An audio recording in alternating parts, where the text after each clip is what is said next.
Circle को हम लोग आगे बढ़ाते हैं।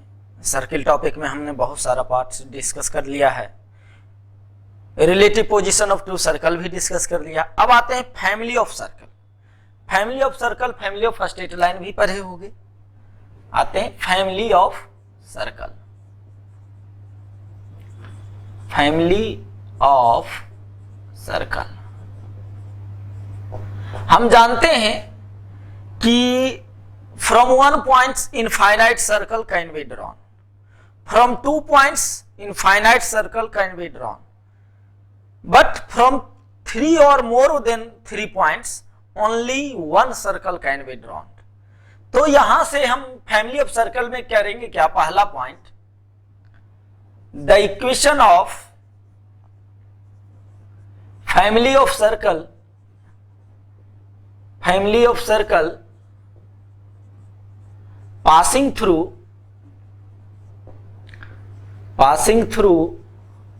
the point of intersection, the points of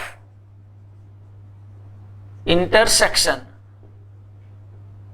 क्या? The point of intersection of a line and a circle, circle S बराबर 0। Let the equation of line be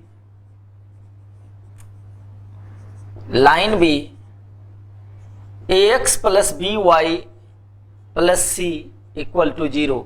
यानी इसको हम मान लें L से लाइन को डिनोट करें, ax plus by plus c equal to 0। ये लाइन है और सर्किल का इक्वेशन S है।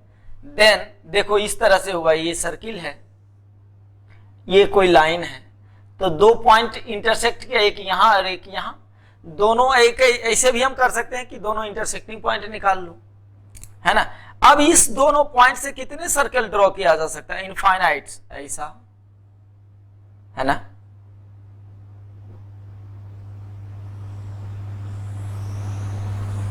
ऐसे तो इनफाइनाइट सर्कल ड्रॉ किया जा सकता है। Then the equation of family of circle, family of circle passing through, ये मान लेते हैं इंटरसेक्टिंग पॉइंट ए और B, passing through points A and B is given as L plus lambda S बराबर 0 और S plus lambda L equal to 0। Lambda belongs to कोई भी real number हम ले सकते हैं, और अकॉर्डिंग टू क्वेश्चंस हम लैम्डा फाइंड भी कर सकते हैं। दे दे कि ये दोनों पॉइंट से पास कर रहा है तो फैमिली ऑफ सर्किल ये हो गया। अब ये दे दे कि वो सर्कल किसी और पर्टिकुलर पॉइंट से पास कर रहा, तो वो पॉइंट इसमें रखेंगे तो लेम्डा मिल जाएगा। तो लेम्डा का इस पे हम क्वेश्चन भी करेंगे तो पता चल जाएगा कि इसके बेस पे कैसा क्वेश्चन होता है। सेकेंड आते हैं the equation of family of circle, equation of family of circle, family of circles passing through the points of intersection, the points of intersection, the points of intersection of two circles। जैसे देखते हैं इसका figure कैसा रहा होगा, एक ये circle है, एक ये सर्कल है, कितने जगह पॉइंट ए और बी। अब ए और बी से कितने सर्कल? बहुत सारे सर्कल्स पास कर सकते हैं, है ना। ए और बी से बहुत सारे सर्कल्स पास कर सकते हैं, ऐसे भी हो सकता है, सॉरी ऐसे भी हो सकता है ना। तो infinite circle can be drawn. Let the equation of circles be S1 बराबर 0 एंड S2 बराबर 0, दो सर्कल है। Then the equation of family of circles is given as S1 plus lambda S2 बराबर 0 या S2 प्लस लेमडा S1 बराबर 0। Lambda is not equal to -1, क्योंकि lambda अगर -1 होगा तो इसका एक्स स्क्वायर और इसका एक्स स्क्वायर कैंसिल आउट हो जाएगा, है ना। तो कैंसिल आउट हो जाएगा, तो एक्स स्क्वायर का ही जब टर्म कैंसिल आउट हो जाएगा, वाई स्क्वायर का कैंसिल आउट हो जाएगा, तो सर्किल का इक्वेशन नहीं रहेगा। तो इस केस में इस तरह से हम लिखते हैं। अब इस बेस पे क्वेश्चंस कैसे होते हैं वो हम लोग डिस्कस कर लेते हैं। अब ये दो क्वेश्चन उस बेस पे, पहला कह रहा है कि if the line y equal to x plus 3, कोई लाइन है, cuts the circle in 2 points, है ना। सॉल्यूशन देते हैं, देखते हैं। पहला का, कोई सर्कल है, सर्कल का सेंटर 0 0 है, ये एक लाइन है y equal to x plus 3, ये दो जगह कट कर रहा है a और b को। अब कह रहा है कि हमको find the equation of circle with AB diameter हो जिसका, तो ये दोनों पॉइंट ऑफ इंटरसेक्शन से कोई भी सर्किल पास करेगा, उसका फैमिली ऑफ सर्किल निकाल सकते हैं। S1 plus lambda L2, equation of circle passing through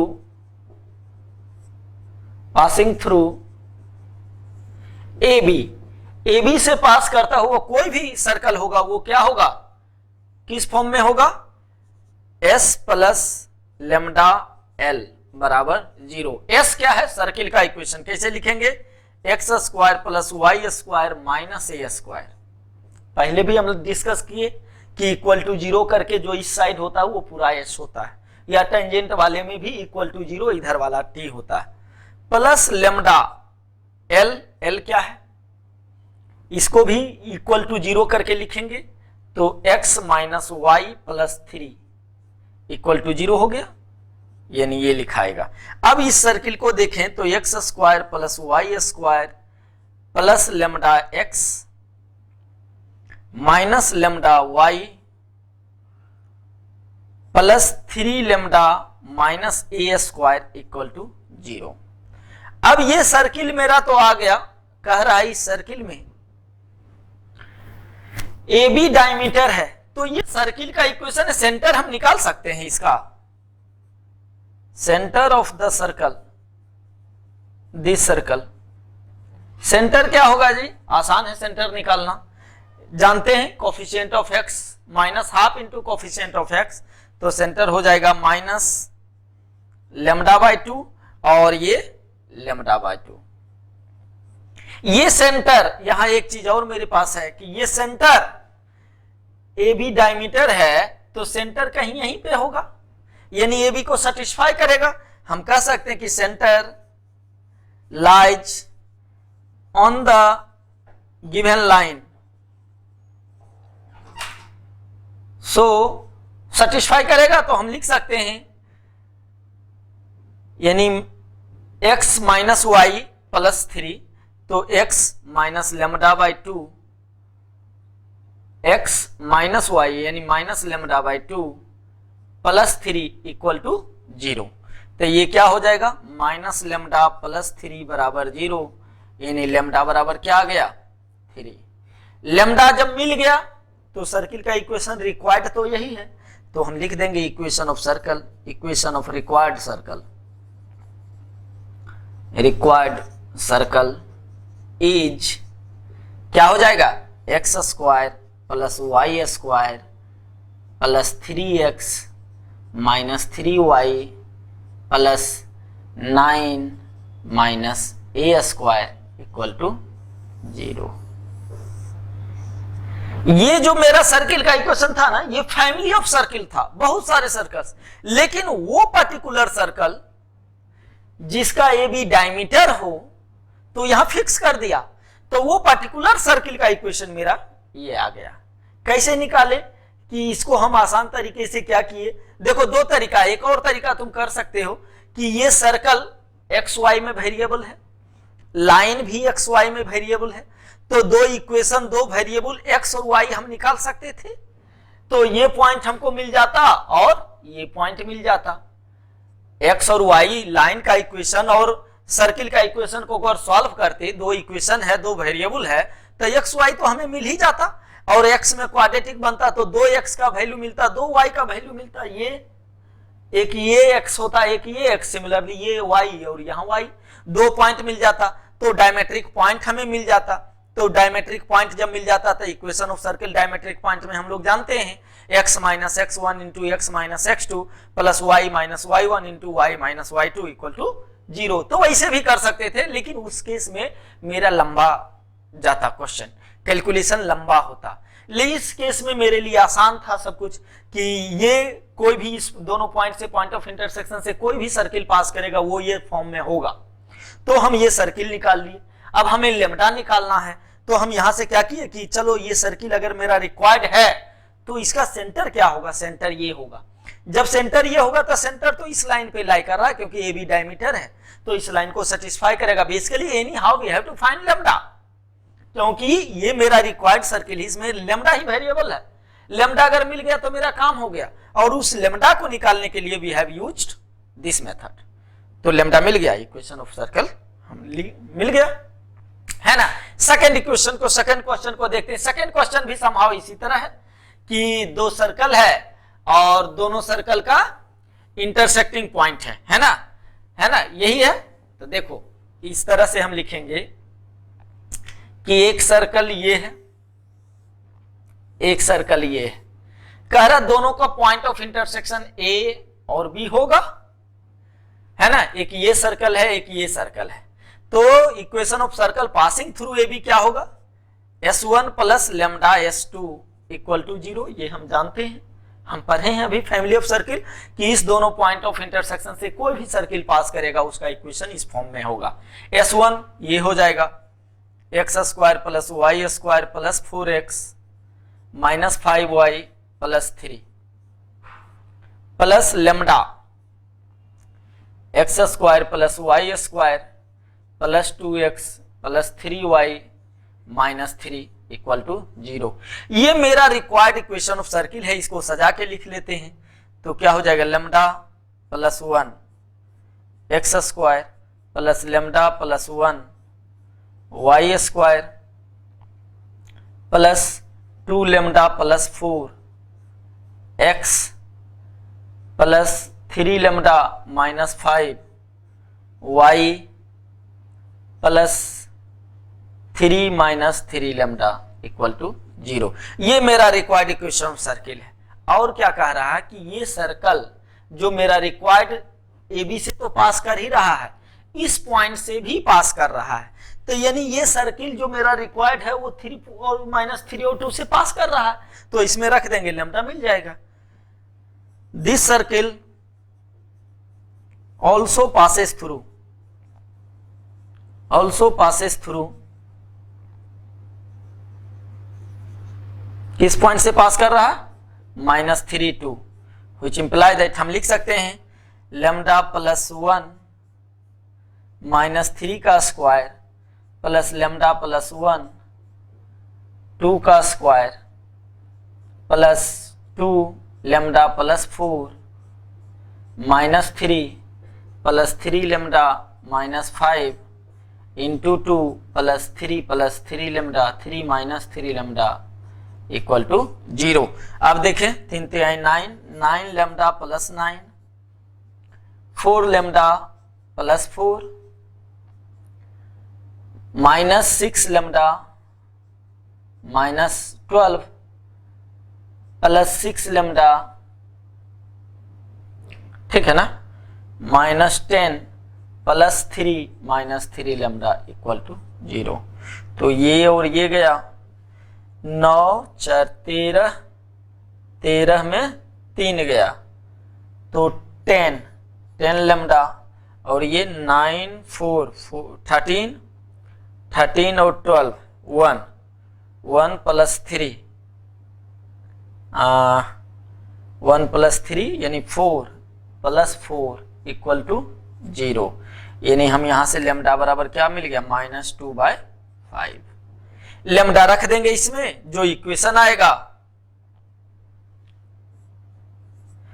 now put the value of lambda in equation first,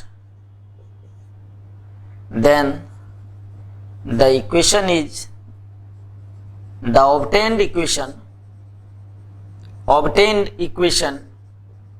will be the required equation, है ना, required equation of circle।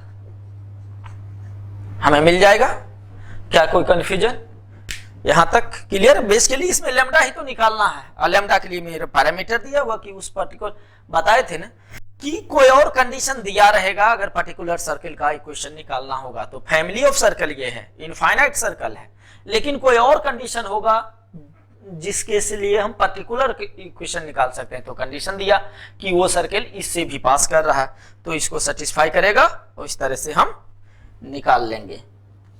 ठीक है, main calculation है, calculation ही करना important है। Calculation कर लिए तो काम हो जाएगा।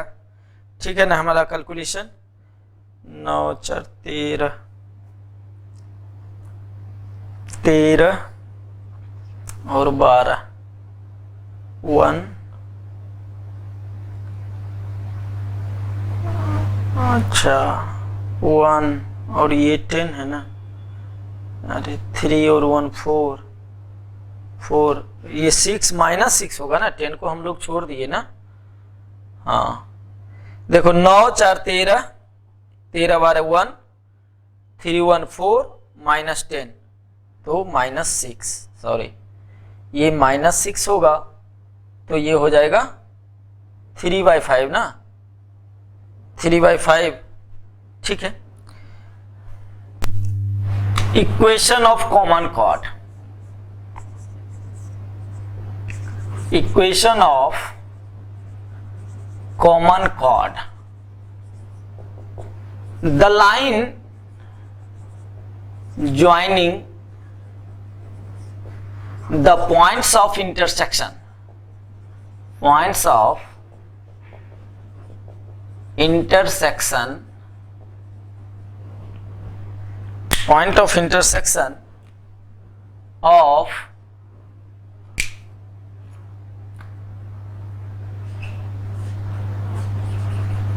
two circles is called common chord, common chord of the circles, of the circle।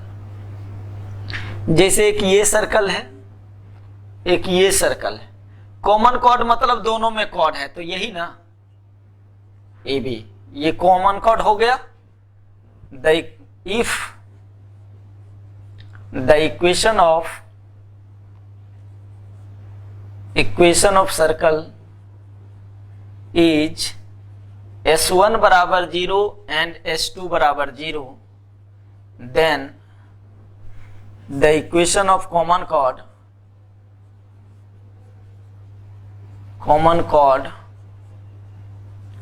Is S1 minus S2 equal to 0। ये ध्यान रखेंगे, जो कॉमन टेंजेंट्स का इक्वेशन यही था, कॉमन कॉर्ड का भी। लेकिन एक चीज ध्यान रखना होगा दोनों जगह, क्या, the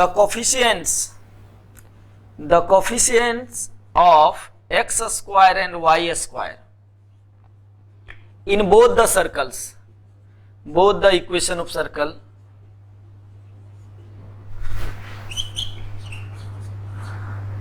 b must be same करेंगे तभी, नहीं तो अगर इसका कोफिशिएंट कुछ और है, इसका कुछ और है, तो माइनस अगर करेंगे तो एक्स स्क्वायर का टर्म आ जाएगा, जबकि कॉर्ड किसका इक्वेशन है, स्ट्रेट लाइन का, तो एक्स स्क्वायर कैंसिल आउट होने के लिए दोनों का कोफिशिएंट सेम होगा। यहां भी और कॉमन टेंजेंट में भी, कॉमन टेंजेंट में भी same case, coefficient of x square and y square must be same to both the circles, है ना।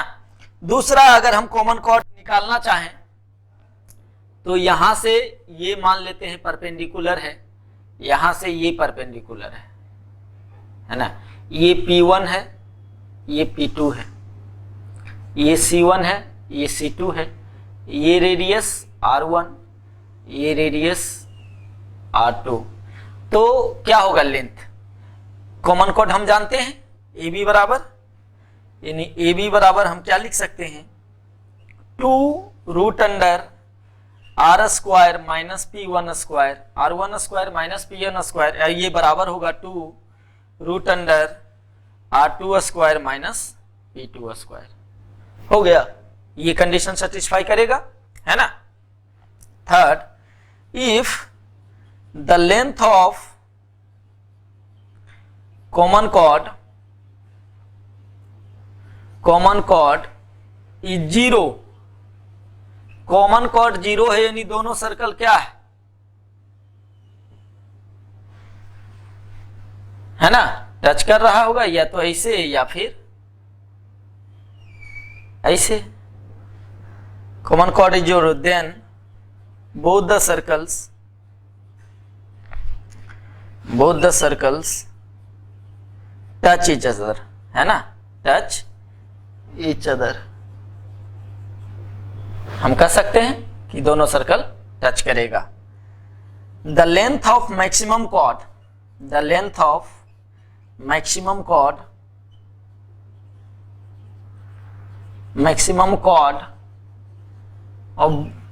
maximum common chord, the length of maximum common chord is equal to the diameter of the smaller circle।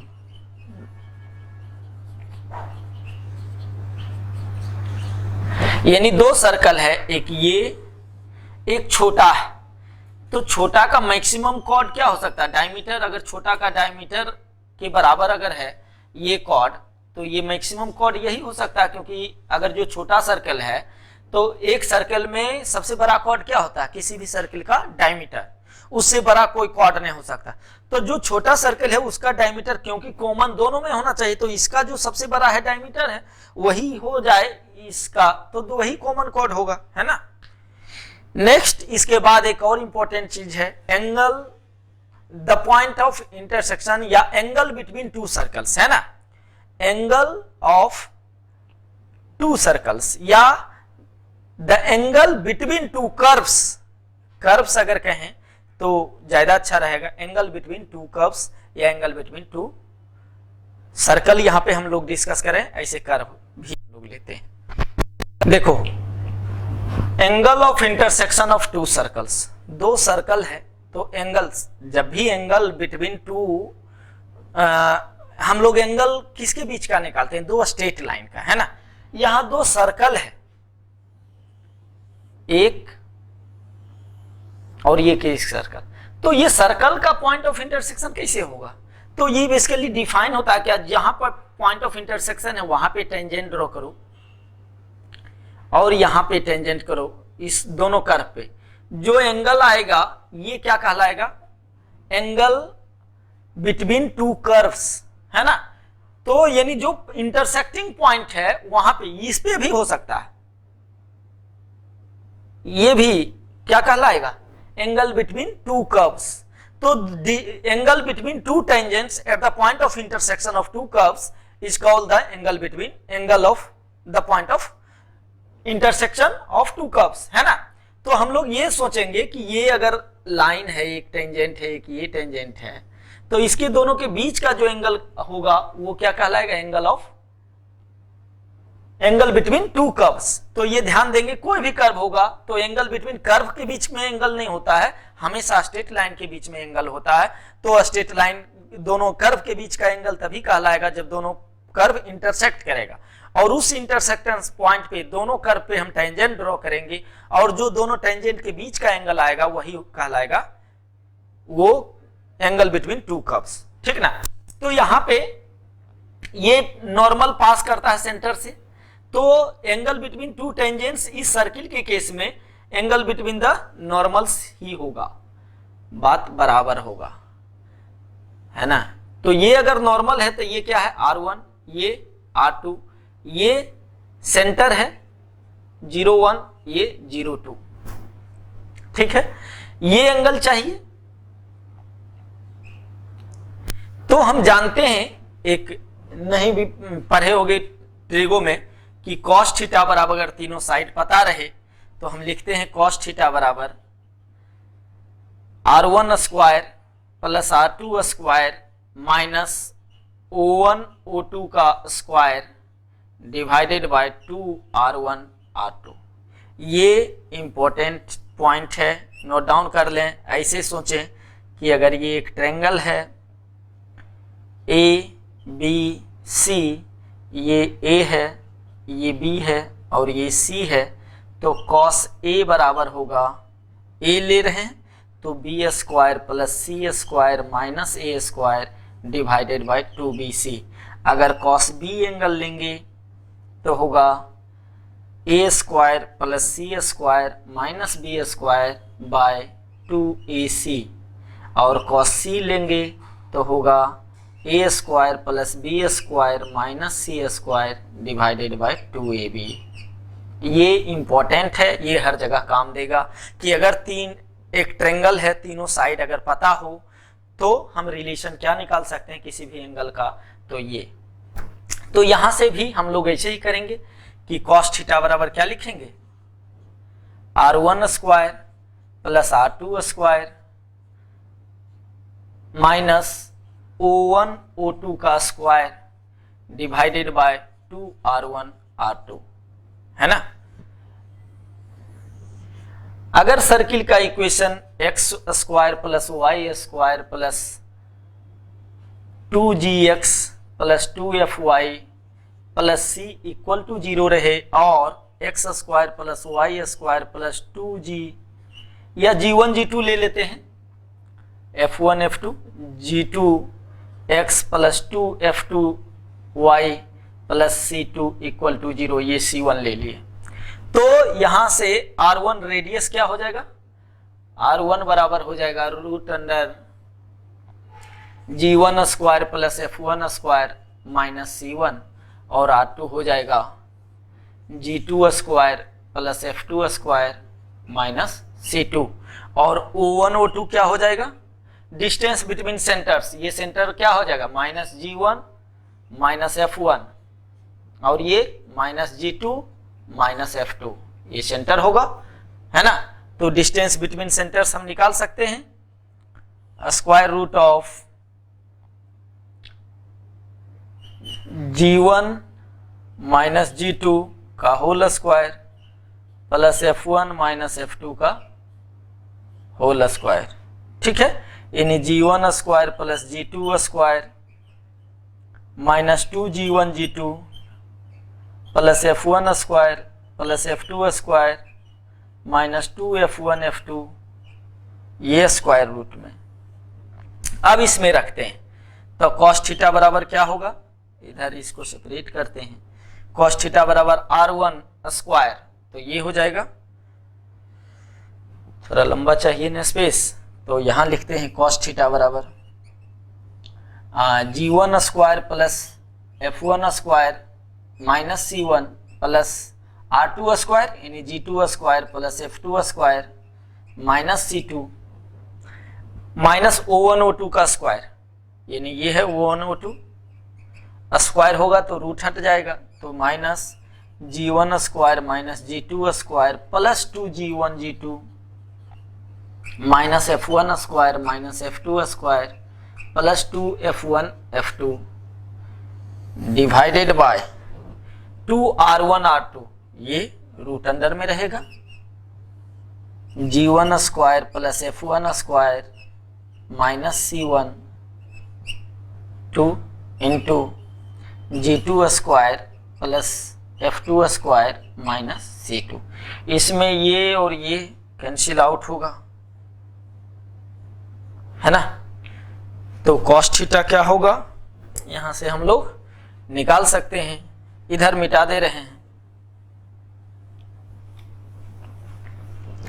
तो हम लोग क्या निकाल सकते हैं इस केस में, cos थीटा बराबर ऊपर में क्या हो जाएगा 2g1g2 plus 2f1f2 minus c1 plus c2 divided by यही है g1 square plus f1 square minus c1 और g2 square plus f2 square minus c2। ठीक है, अगर इसी में अगर cos थीटा 90 हो जाए, if two circles to curves intersect at 90 degree, then they are called orthogonal intersection. Then they are called intersect orthogonally. Intersect orthogonally. तो orthogonal term को हम लोग ध्यान रखेंगे कि ऑर्थोगोनल का मतलब दोनों के बीच का इंटरसेक्शन एंगल कितना है 90 डिग्री। तो ऑर्थोगोनली इंटरसेक्शन के लिए क्या हो जाएगा, ये जीरो, तो जीरो तेनी ऊपर वाला, तेनी क्या लिखेंगे 2g1g2 प्लस 2f1f2 बराबर c1 प्लस c2। ये किसका केस हो गया, और कंडीशन ऑफ ऑर्थोगोनल इंटरसेक्शन,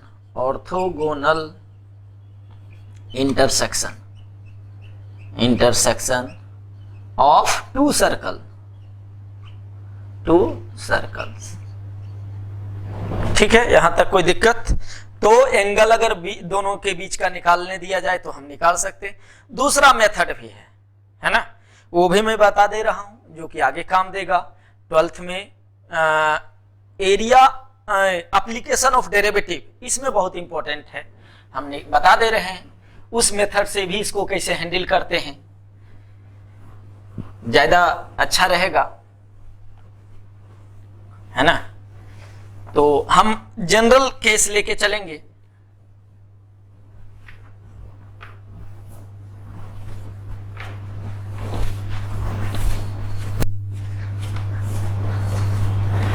देखो है क्या कि अगर दो कर्व है, मान लो एक कर्व ये है ना, एक कर्व ये है, ये fx है एक कर्व, ये gx बराबर 0 एक कर्व है ना। तो पॉइंट ऑफ इंटरसेक्शन ये होगा, इस दोनों पॉइंट पे टेन थीटा निकालना है, इस पे भी हमको टेंजेंट ड्रॉ करना है और इस पे भी टेंजेंट ड्रॉ करना है। दोनों के बीच का जो एंगल आएगा ये या ये θ1 θ2 एक दूसरे का 180 के अप्रोक्स होगा डिफरेंस, या इसी को किसी को मान लेते हैं थीटा। ये जो एंगल आएगा ये क्या कहलाएगा, angle between two curves. The angle between two tangents drawn at the point of intersection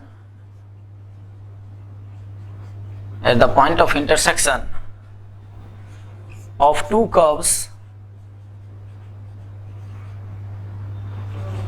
is called the angle between two curves। अब देखो पहला केस क्या करेंगे, सॉल्व द टू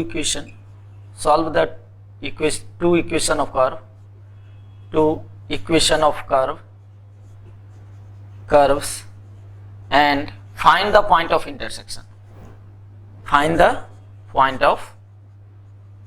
इंटरसेक्शन। निकाल लेंगे, दो एक्स वाई में वेरिएबल होगा, दो इक्वेशन होगा, दो वेरिएबल मिल जाए, पॉइंट मिल जाएगा। Now differentiate by d x at जो भी point of intersection x1 y1 आया, ये क्या देगा m1, let the point of intersection भी x1 y1, तो ये मिल गया m1। ऑल्सो डिफ्रेंशिएट करो gx को x के रिस्पेक्ट में और x1 और y1 रख दो, तो ये मिल जाएगा m2। तो हमारे पास tan थीटा क्या होता है जानते हैं, m1 minus m2 divided by 1 plus m1 m2 mod में। तो ये होगा tan थीटा, थीटा बराबर tan inverse m1 minus m2 divided by 1 plus m1 m2 is the angle between two curves. Circle के केस में भी आराम से हम कर सकते हैं, लेकिन दोनों को पॉइंट ऑफ इंटरसेक्शन निकालना वो भी आसान से निकल जाएगा, it's not a big deal. दो इक्वेशन है, दो वेरिएबल निकल रहे हैं, लेकिन ये हम बता दें कि जनरल कर्व के लिए क्या होगा और कैसे होगा, आगे 12th में भी काम देगा। तो ये बहुत इंपॉर्टेंट है कि किस तरह से हम प्रोसीड करेंगे और आसान तरीके से निकाल लेंगे। सर्किल का थ्योरी यहीं तक समाप्त होता है।